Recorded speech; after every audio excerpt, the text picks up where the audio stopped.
Ici, on est sur la commune du Taillan-Médoc, dans le bassin maraîcher des Jalles. On est sur un domaine agricole que j'ai constitué. Cet organisme s'appelle le domaine biodynamique des Jalles.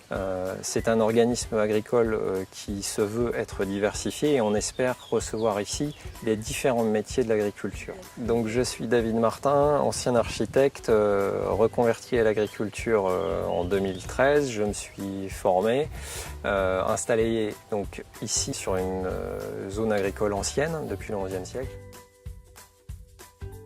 J'ai d'abord constitué le premier élément de cet organisme agricole, c'est Hypotager. Hypotager, c'est une structure constituée de la force de travail des chevaux et de leur fumure, donc c'est Hypo.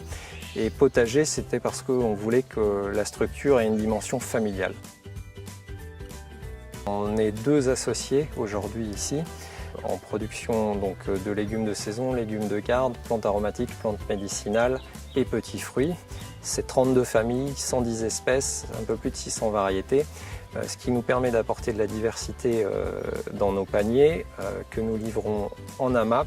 C'est aujourd'hui 64 paniers livrés à 3 AMAP différentes. Là, les concombres, par exemple, les gens ne se lassent pas, parce qu'avec 18 variétés, j'arrive à leur mettre une variété différente toutes les semaines. L'organisation du domaine s'est faite avec l'outil qui est la permaculture.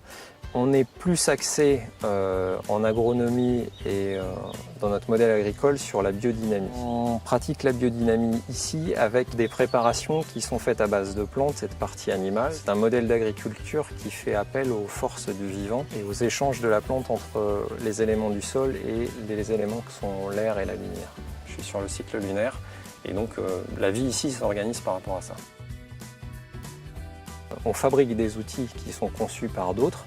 On a un outil qui s'appelle la grelinette, qui a été fabriqué par un breton au départ, qui permet d'aérer le sol, mais qui a été amélioré par d'autres. Et donc on a fabriqué cet outil pour pouvoir l'utiliser ici.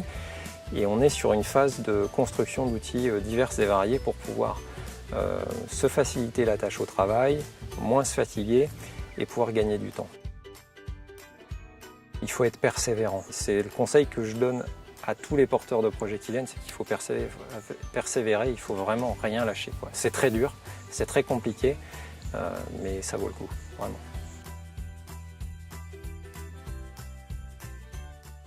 Retrouvez et suivez le C2D sur son site internet et les réseaux sociaux.